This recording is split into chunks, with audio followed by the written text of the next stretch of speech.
যাহারা সম্পদ গুনিয়া বাছিয়া রাখে তাহারাই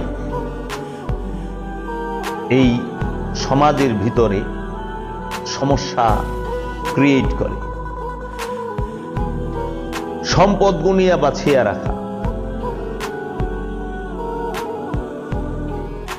এই সমস্ত সমাজের ভিতরে অপরাধগুলো হয় সম্পদ জমাকে কেন্দ্র করে। ইসলাম বলছে সম্পদ জমা করাই হারাম। তার মানে সকল প্রকার পাপ, মানে 90% পাপ এই এক বাণীতে শেষ। সুদ খায় কেন মানুষ? সম্পদ জমা করার জন্য। ঘুষ খায় কেন মানুষ? সম্পদ জমা করার জন্য। অন্যের হক মাইরা খায় কেন মানুষ? সম্পদ জমা করার জন্য। অন্যের জায়গা জিরা দখল করে কেন মানুষ? সম্পদ জমা করার জন্য। চুরি করে কেন মানুষ? সম্পদের জন্য। ডাকাইতি করে কেন মানুষ? সম্পদের জন্য। ছিনতাই করে কেন মানুষ? সম্পদের জন্য। লুটতরাজ করে কেন মানুষ? সম্পদের জন্য। উচ্ছেদ করে কেন মানুষ? সম্পদকে কেন্দ্র করে। তাই ইসলাম বলছে ইসলামে সম্পদ জমা করাই হারাম। তার মানে অটোমেটিক ভাবে ইসলামের মধ্যে যারা প্রবেশ করে, মুসলমান যারা, তাহারা 90% পাপ কর্ম থেকে অটোমেটিক সরে যেতেছে। সম্পদ জমাই করা যাবে না, 3 দিনের খাবার মজুদ করা যাবে না। আল্লাহ হাদিস এ রাসূল বলে রাখে 3 দিনের খাবার। এর জন্য সুফি যে হয় সে কি করে? সবাই রে খাওয়ায়। যদি খাওয়ানোর পরে বাসে এটা রাস্তার মোড়ে সেটা নিয়ে যায়, রাস্তার মধ্যে মুসাফিরদের মধ্যে বিলি করে দেয়, বাজারে নিয়ে যায়, বিলি করে দেয়, ফ্রি খাওয়া। তাকসিম করো, বাইটা দাও, তাকসিম করো, বন্টন করো। ইসলাম এত সুন্দর।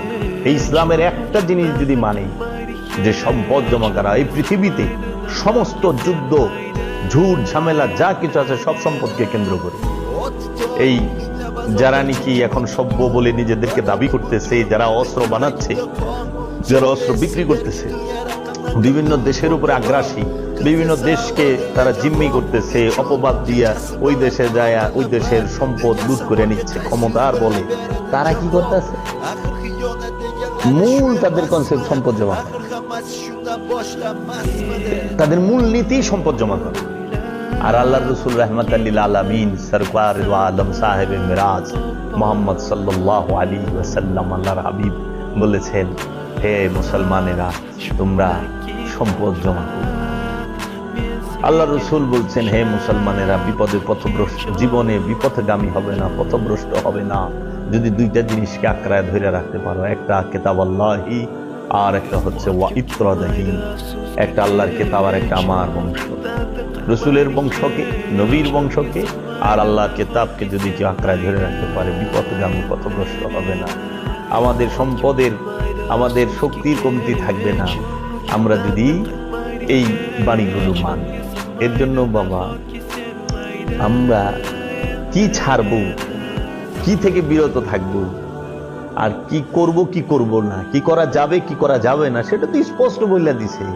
সেটা আমরা বলি না। আমাদের সমাজে ছাড়তে হবে, অন্যের হক মারা যাবে না, এইটার কথা কেউ বলে না। সুদ খাওয়া যাবে না, এইটার কথা বলে না। বলে কি, চলেন স্বর্গে যাই, চলেন জান্নাতে যাই, জান্নাতে যেতে হবে, জান্নাতে যেতে হবে। কারণ জান্নাতে যাইবার চুরেও চায়, চুরে তো চুরি ছাড়বার চায় না।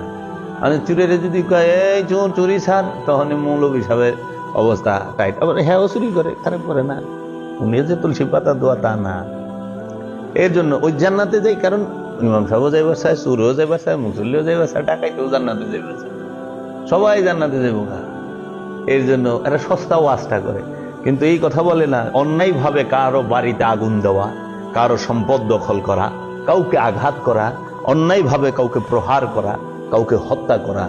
কোরআনে বলছে, যদি কেউ অন্যায় ভাবে একটি নফসকে হত্যা করলো, সে যেন সমগ্র মানব জাতিকে হত্যা করলো।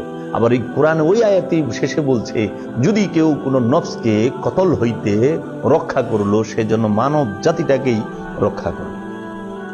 আপনি অন্যায় ভাবে হাজার হাজার শত শত মানুষ মারতেছেন, হিসাব দিবেন না? হিসাব তো দেওয়া লাগবে।